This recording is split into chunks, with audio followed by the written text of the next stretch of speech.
Today on Blue 58, football waits for no man, and even if you're still basking in the afterglow of the Packers' Week 1 win, Week 2 is bearing down on us. Can the Packers take their show on the road for a second consecutive win to open 2023?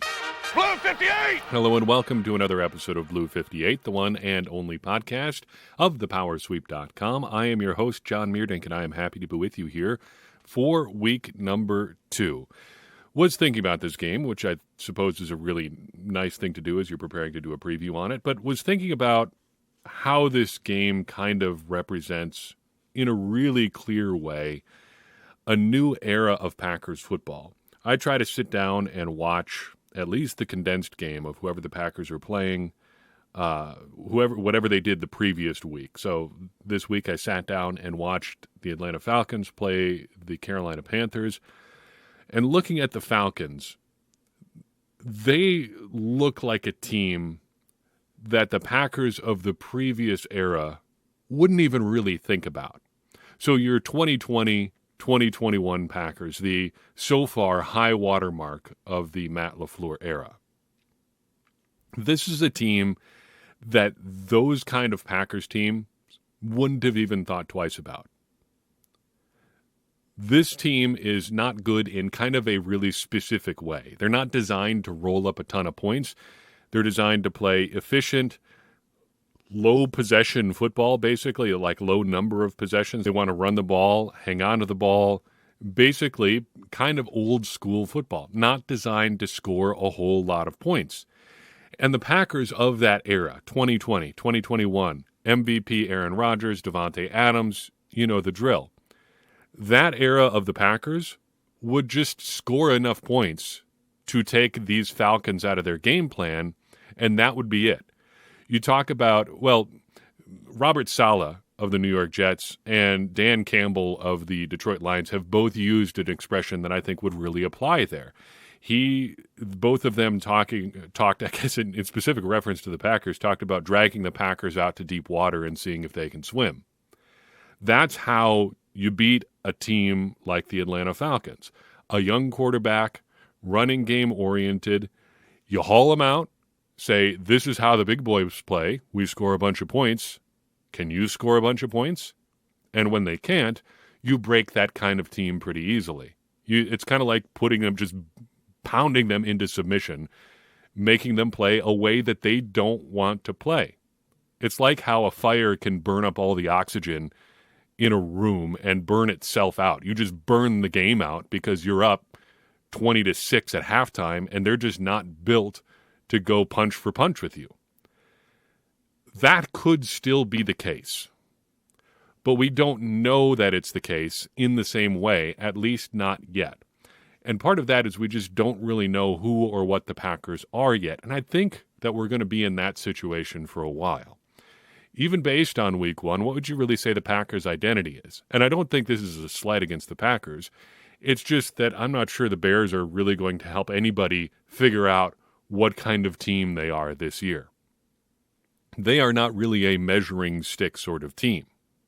The Falcons might be, though, because the Falcons come in after a similar kind of game, one where they probably didn't learn all that much about themselves. They handled the Panthers pretty easily in week 1. But I get the sense, watching the Panthers, seeing what they're all about this year, a lot of people are probably going to handle the Panthers this year. I think we can say that the Falcons are different from last year, though. They finished 7-10 last year, won their last 2. They were 4-4 at midseason. That means if my math is correct, there was a 1-6 stretch in there at some point. It wasn't great near the middle portion of the season. Most of their season was piloted by Marcus Mariota.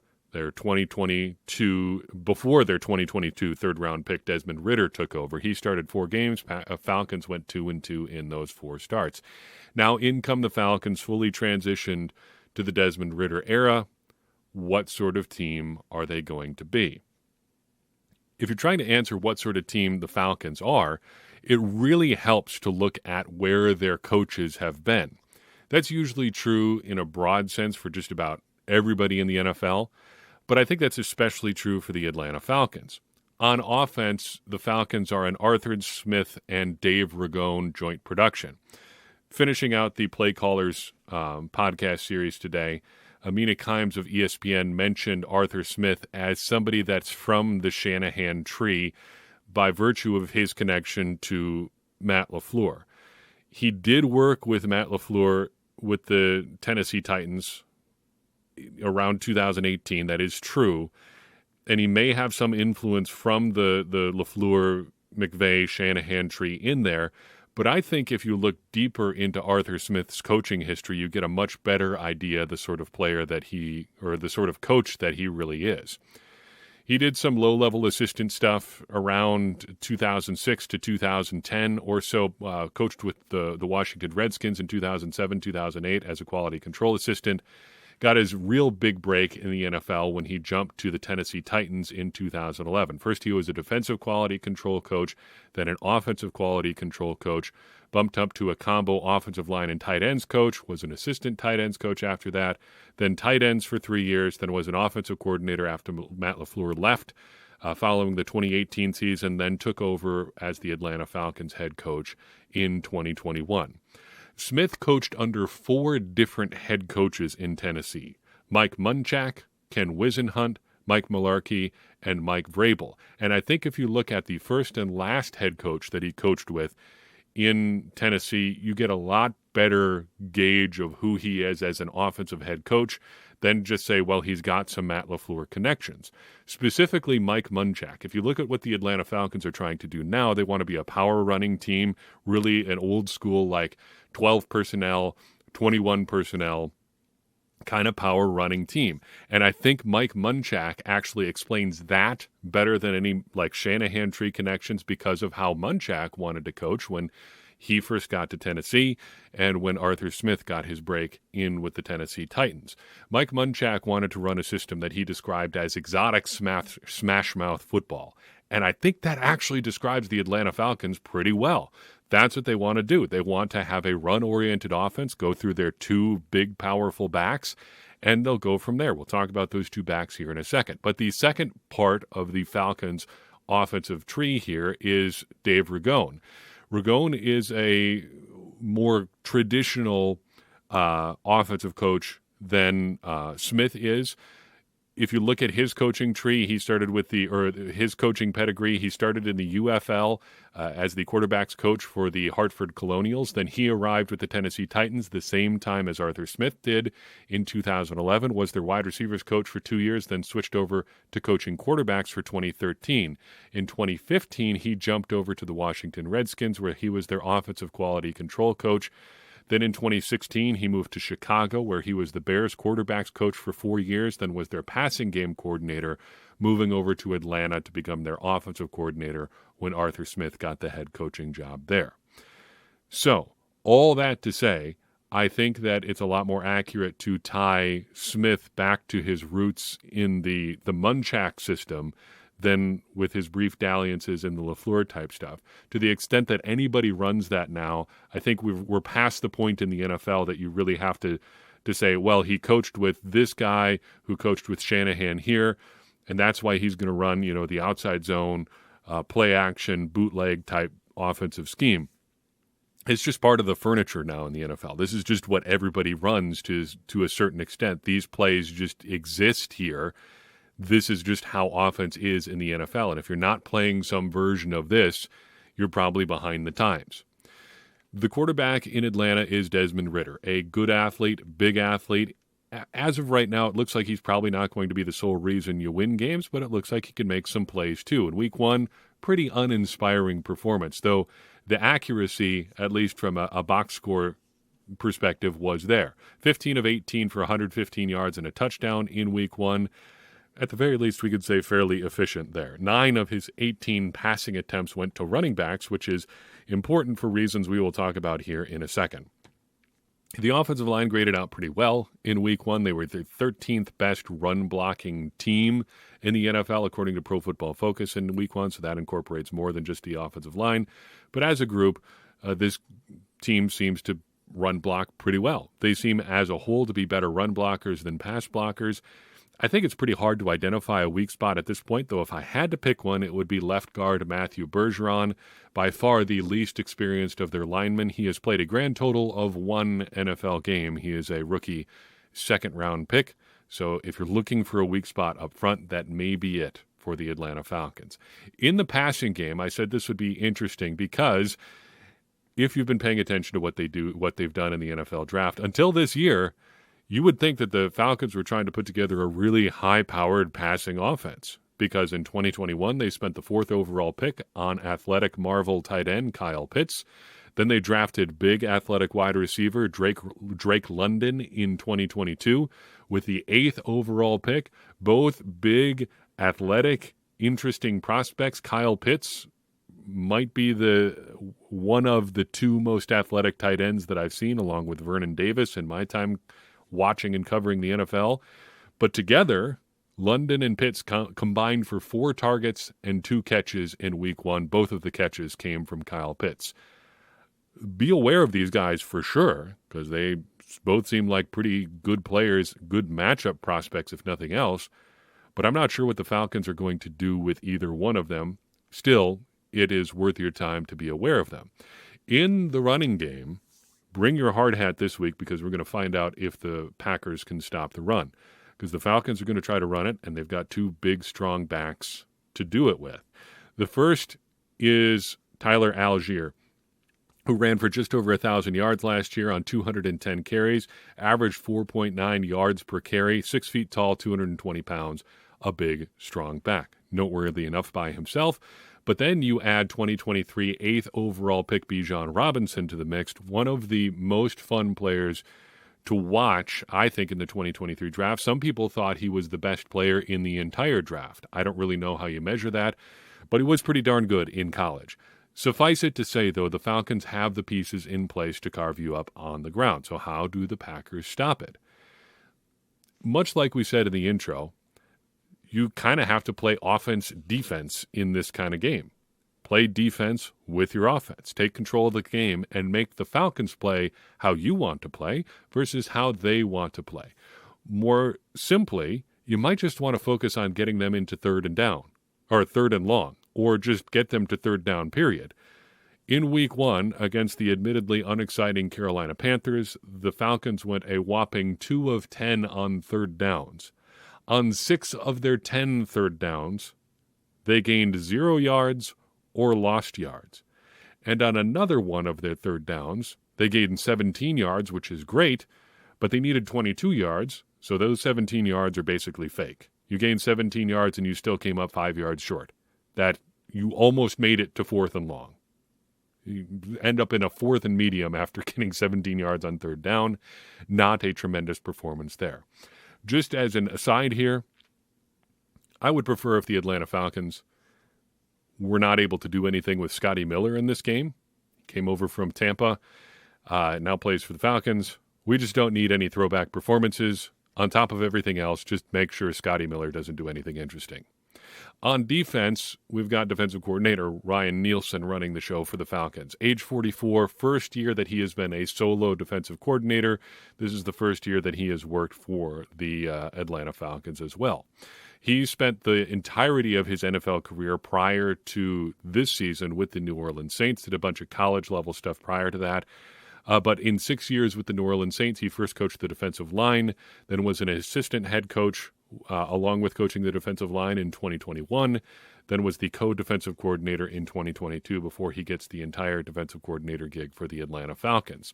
Comes from the Dennis Allen sort of defensive scheme tree, basically a 4-3 base, pretty aggressive sort of guy.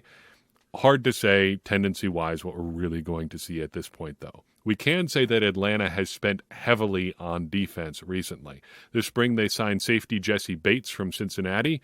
They signed defensive tackle David Onyemata from New Orleans. They also brought over linebacker Caden Ellis from New Orleans. Then they signed defensive lineman Calais Campbell from Baltimore. I wanted him in Green Bay, but he goes to Atlanta instead. Not clear if the Packers were ever really interested anyway. If you're looking for guys to pay attention to, Jesse Bates is a pretty good one to start with in the secondary. Long-time solid player for the Bengals.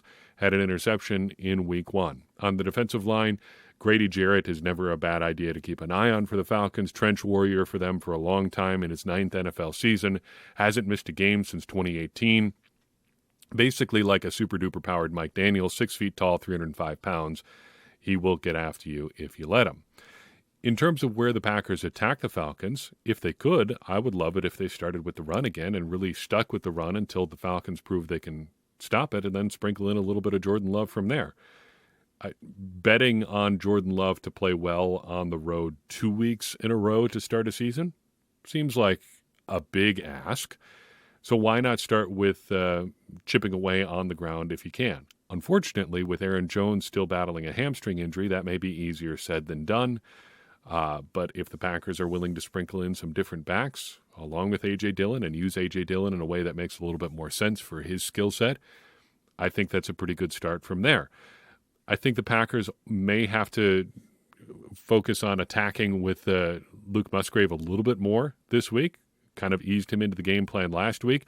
Let's see a little bit more of what he can do this week. I would love to get him maybe in the 5 to 6 catch range as the Packers attack the short to medium game of the Atlanta Falcons. On special teams, kicker Younghoe Koo, very solid kicker for the Atlanta Falcons, over 90% cumulatively for the last 3 years, including 19 of 24 on field goal attempts beyond 50 yards, 96 of 101 on extra points in that same span as well.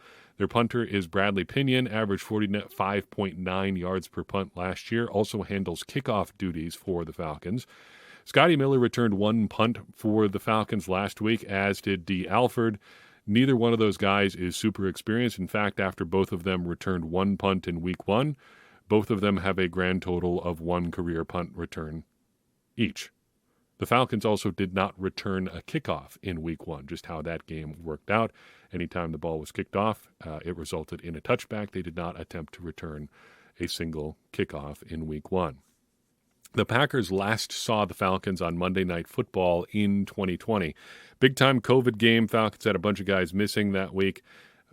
The Packers were going to win that game regardless, but they really handled that game with nobody out there for the Falcons. Won 30-16. Robert Tonyan scored 3 touchdowns for the Packers.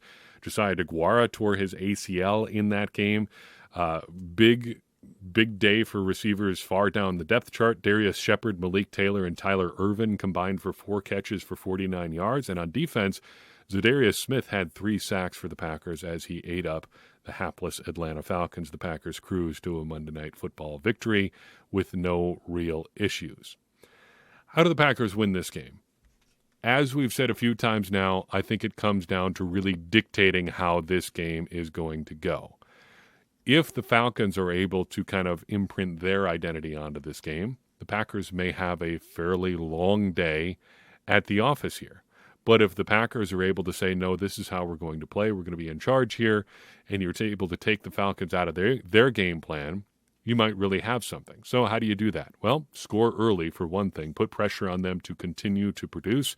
And then as much as you can, play mistake-free football. Of all the other things that he did well in week 1, I think that's really the best thing that Jordan Love did.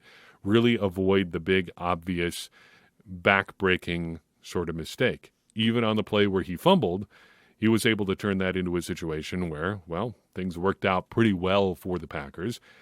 And, again, was able to just avoid the big mistake. So who's going to win then? Are the Packers going to win, or will the Atlanta Falcons be able to sort of put their spin on this game and make things tough for the Packers? I think the Packers seem to have more ways to force the Falcons to do what they want to do than the Falcons can do to them.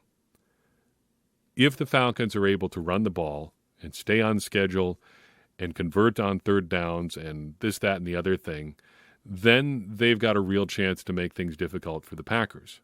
But I just don't see, based on week 1, a lot of situations where the Falcons are going to be able to do that consistently.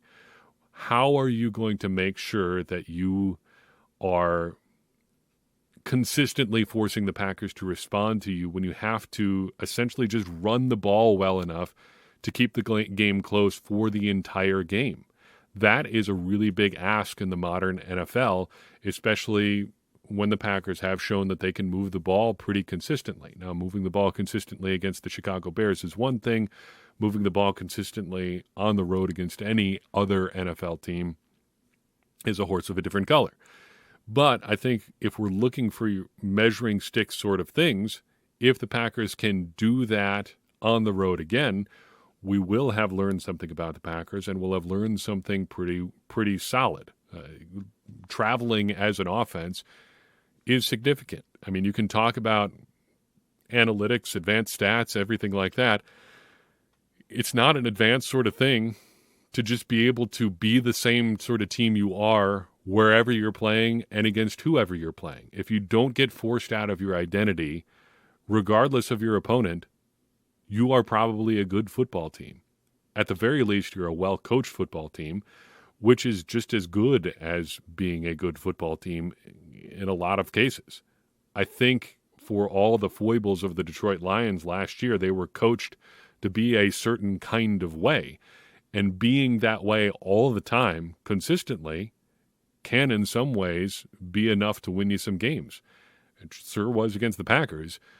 If the Packers can have that kind of identity, and I'm not saying just being the same as the Detroit Lions or whoever, but if they can be who they intend to be, week in and week out, home, road, you will probably steal some games just because most teams, especially most mid to poor teams, are not able to consistently play to the identity that they're hoping to be.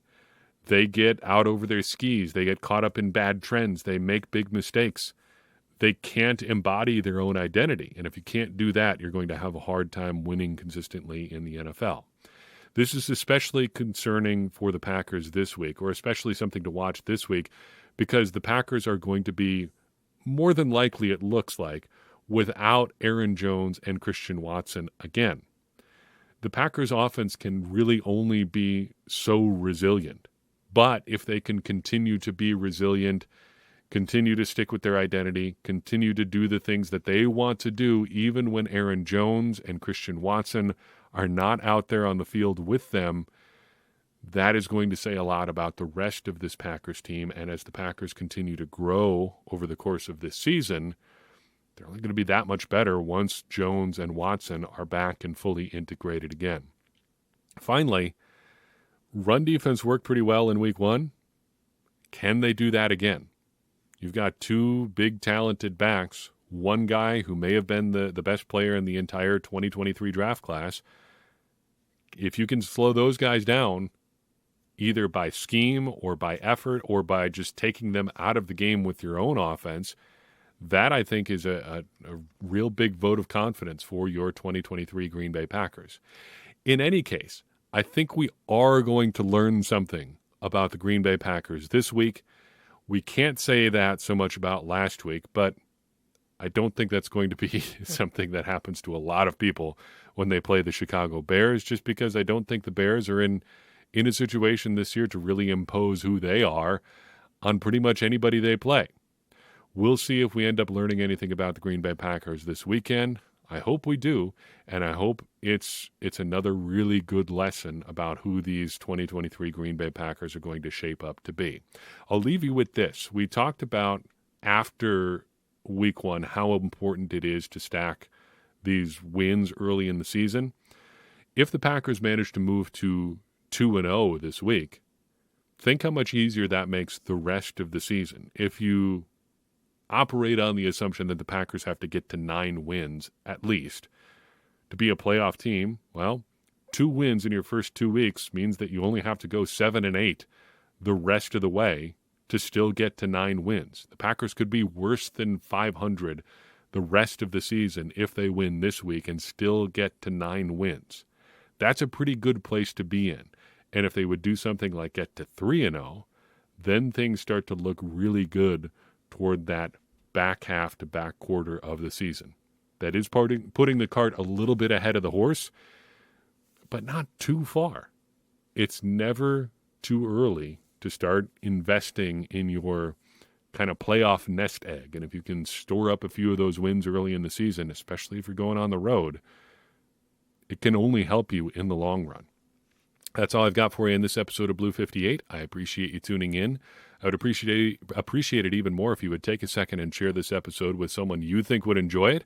It's going to help more people find the show and get more people involved in this conversation you and I are having about the Green Bay Packers, which in turn is going to help all of us, me included, become smarter Packers fans. And as I always say, smarter Packers fans are better Packers fans, and better Packers fans are what we all want to be. I'm your host, John Meerdink. We'll see you next time on Blue 58.